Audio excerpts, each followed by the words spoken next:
Mon nom c'est Georges Ilkouri. Je voudrais vous raconter mon témoignage.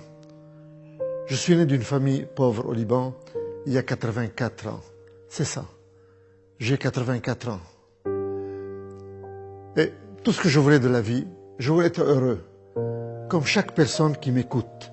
Vous voulez être heureux dans cette vie. Et c'est ce que je voulais, être heureux. Et je pensais que pour être heureux, il faut avoir de l'argent, beaucoup d'argent. Il faut devenir puissant. Et il faut goûter à tous les plaisirs de la vie. Et je pensais que le meilleur plaisir était le plaisir des relations sexuelles.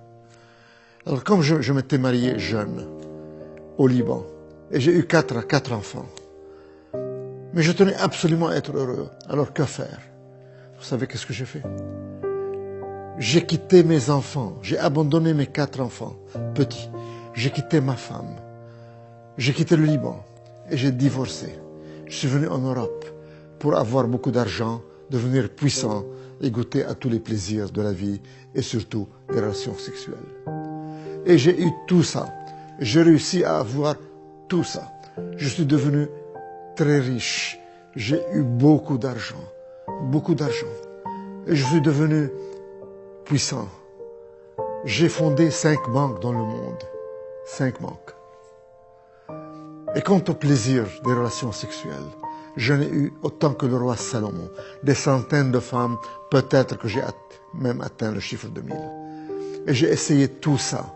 Et je n'arrivais pas à être heureux. Je ne savais plus quoi faire pour être heureux. Alors, je voulais attirer l'attention encore vers moi. Et j'ai appris à piloter. Et un jour où je pilotais un avion Cessna au-dessus de Paris, j'étais seul dans l'avion et c'est moi le pilote. Soudain, l'avion allait s'écraser. Dans quelques instants, je savais que j'allais mourir.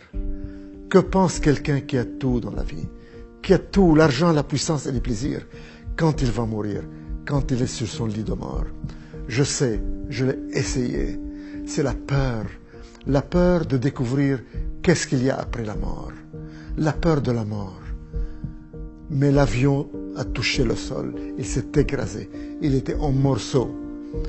Et je regardais, je n'avais rien. Je suis sorti indemne, juste ce doigt était foulé. Et je pensais que c'était par ma propre puissance que j'ai échappé à la mort. Mais maintenant je réalise qu'il y a quelqu'un qui m'aimait et qui s'appelle Jésus-Christ, Dieu, le Fils de Dieu, qui m'a sauvé d'une mort certaine, parce qu'il a un plan dans ma vie, comme il a un plan dans la vie de chacun de vous. Mais à ce moment-là, il ne m'intéressait pas, et je continuais dans ma vie de débauche et de plaisir et d'argent et de puissance et de sexe.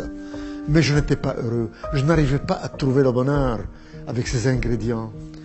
Il y a exactement 20 ans, j'étais encore à Londres, directeur général de 2 banques à Londres et responsable d'une banque aux États-Unis à Houston.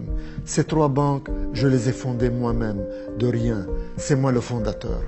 En somme, j'ai fondé 5 banques dans le monde. 2 banques à Londres, une banque aux États-Unis, une banque à Bahreïn, dans le Golfe arabe. Et j'ai participé dans la création d'une banque à Genève. Je suis devenu puissant, riche, puissant. J'avais des appartements partout. Mon appartement à Paris était à l'avenue Foch, une des plus belles avenues du monde.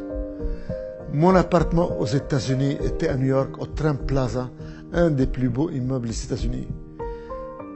Quant à la maison que j'habitais à Londres, un vrai château, a mansion comme disent les Anglais, c'était à Twickenham, à 10 km de Londres. Et j'avais un jardin aussi grand qu'un terrain de football. Le fleuve la Tamise bordait mon jardin.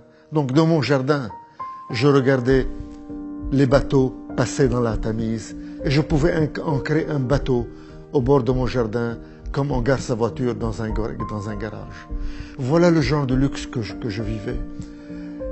Pour aller chez ma copine américaine, je prenais l'avion Concorde de Londres à New York. J'allais souvent, et quand l'avion atterrissait à l'aéroport John Kennedy de New York, il y aurait un hélicoptère qui m'attendait. Je descendais de l'avion, je prenais l'hélicoptère, et l'hélicoptère m'amenait juste devant mon appartement au Trump Plaza à New York. Voilà le luxe dans lequel je vivais. Je vous donne encore un exemple de luxe. Le premier ministre du Royaume-Uni, il s'appelait John Major. Il m'invitait à un banquet annuel de banquiers, pour un dîner pour des banquiers. Et je me rappelle, je recevais l'invitation et je déclinais l'invitation du Premier ministre. Je n'étais pas intéressé par le Premier ministre, je n'étais intéressé que pour moi-même, par mon plaisir, par mon argent, par mon luxe. Tout ça pour être heureux, mais je n'étais pas heureux. Je n'arrivais pas à trouver ce bonheur. Il y a beaucoup d'hommes d'affaires qui nous écoutent. Et je leur dis, ou des femmes d'affaires, vous savez de quoi je parle. Vous avez tout, l'argent, la puissance, les plaisirs, mais vous n'êtes pas heureux. Il y a un vide ici que vous n'arrivez pas à remplir avec la puissance et l'argent et le sexe. Et vous cherchez et vous ne trouvez pas. Moi, j'ai trouvé. J'ai trouvé avec quoi je dois remplir ce vide. En somme, ce n'est pas quoi, ce n'est pas quelque chose, c'est quelqu'un. Et son nom est Jésus-Christ. C'est lui seul, quand il vient dans votre vie, il vient et vous comble ce vide et vous donne la joie et la paix et la satisfaction. Quant à moi, à ce moment-là, il ne m'intéressait pas et je cherchais toujours à être heureux par l'argent, par la puissance, par les relations sexuelles. Mais un jour, chers téléspectateurs, j'ai eu un gros problème. J'étais sujet à un chantage terrible. J'étais sujet à un chantage par une femme qui voulait me détruire, qui m'accusait de harcèlement sexuel et qui allait tout dévoiler. Et j'allais tout perdre, ma position, mes rentrées, mes femmes, mes copines, tout était perdu. Ça aurait été un scandale à Londres. J'étais patron de 2 banques à Londres, un homme connu, un grand financier. Et le scandale aurait éclaté le lendemain et j'aurais tout perdu. Et quelqu'un m'a parlé de Jésus-Christ qui peut résoudre mon problème. Et j'ai crié, Jésus-Christ, si vraiment tu es le Fils de Dieu, si vraiment tu es Dieu, résous mon problème ce soir et moi je changerai de vie. Et j'abandonnerai cette vie de débauche. Et je te promets, si tu résous mon problème, je n'aurai plus de relations sexuelles en dehors du mariage. Chers téléspectateurs, à l'instant même, le problème a été résolu, le chantage a disparu et le problème est parti complètement. Et c'est ce grand homme d'affaires, ce grand financier, ce grand homme orgueilleux a fléchi ses genoux. Et je suis tombé à genoux et j'ai crié, Jésus-Christ, qui es-tu? Tu es vraiment Dieu, tu es vraiment le Fils de Dieu. Tu as rempli ton engagement, tu as résolu mon problème. Et moi, à mon tour, je te promets, je change de vie. Plus de sexe en dehors du mariage. Et je veux te connaître, je veux te suivre. Et la personne qui m'a présenté Jésus, qui m'a parlé de lui, a mis sa main sur ma tête et m'a conduit dans la prière du salut. Je suis tombé à genoux, plein de misère, plein de problèmes, plein de lourdeur, plein de maux, le chantage, les péchés. Et je me suis relevé. Tous les problèmes ont disparu, toute l'angoisse a disparu, toute la lourdeur a disparu. Et j'ai senti une joie et un bonheur m'envahir. Et pour la première fois de ma vie, chers téléspectateurs, à l'âge de 65 ans, j'ai reçu ce bonheur que je cherchais durant 65 ans à travers l'argent, la puissance et les relations sexuelles et les plaisirs et que je n'ai pas obtenu. Je viens de l'obtenir gratuitement à l'instant où j'ai reçu Jésus-Christ de Nazareth. J'étais tout étonné, je n'étais plus le même homme. J'ai senti que mon cœur de pierre a été enlevé et remplacé par un cœur de chair, Tout était différent. J'ai remarqué que le ciel était bleu. J'ai remarqué que le jardin était vert avec le gazon. J'étais différent. Mon cœur de pierre a été enlevé et remplacé par un cœur de chair. Alors je me suis tourné vers cette personne qui m'a parlé de Jésus et je lui dis, mais qu'est-ce qui m'arrive? Je ne suis plus la même personne. Qu'est-ce qui m'arrive? Et il me dit, Tu es né de nouveau. C'est ça la nouvelle naissance. C'est ça la relation avec Jésus-Christ. Tu as maintenant la vie éternelle puisque tu as accepté Jésus-Christ. Chers téléspectateurs, ma vie a changé à partir de ce moment-là. Et je suis devenu un homme différent. Je ne peux plus mentir. Je ne peux plus tricher. Je ne peux plus que faire du bien. Et j'ai voulu à ce moment-là me marier pour avoir une vie en règle, pour avoir des relations sexuelles dans le mariage. Et j'ai supplié le Seigneur pour qu'il me montre qui il veut que j'épouse.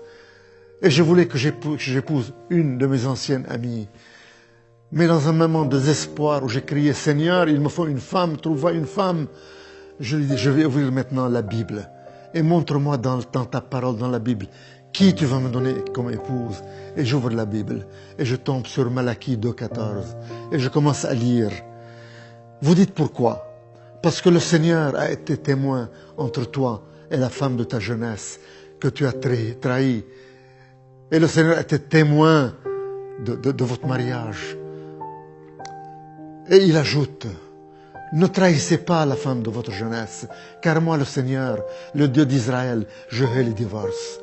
Et j'entends au fond de mon cœur, retourne à la femme de ta jeunesse, la mère de tes 4 enfants, que tu as abandonnée et divorcée il y a 31 ans. Chers téléspectateurs, après 31 ans de divorce et de séparation avec la mère de mes 4 enfants, j'ai obéi Dieu et je suis retourné à ma femme, à la mère de mes 4 enfants, à la femme de ma jeunesse, et je l'ai épousée après 31 ans de séparation et de divorce. Voilà ce que le Seigneur a fait dans mon cœur et le travail qu'il a effectué dans mon cœur. Et il m'a rendu les années que le diable a volées. Mes 4 enfants m'ont pardonné. Ils sont tous à côté de moi et m'entourent et m'aiment. J'ai 9 enfants, 9 petits-enfants qui m'aiment. Ils me font la surprise de m'apporter le café au lit. Le Seigneur m'a rendu les années que le diable a volées, comme il veut rendre à chacun de vous les années que le diable a volées. Chers téléspectateurs, ce que j'ai reçu de Jésus-Christ, vous pouvez l'avoir vous-même. Il vous suffit de lui demander. Dites-lui, ouvrez votre cœur et dites-lui, si c'est vrai que tu es puissant, si c'est vrai que tu es Dieu, si c'est vrai que tu es le Fils de Dieu, touche-moi, rends-moi les années que le diable a volées, change ma vie, subviens à mes besoins, montre-toi à moi, donne-moi ce bonheur que je cherche toute ma vie, que je ne trouve pas. Viens dans mon cœur, je te donne ma vie, sois mon Seigneur et mon Sauveur, je vais te servir. Donne-moi la vie éternelle, pardonne mes péchés.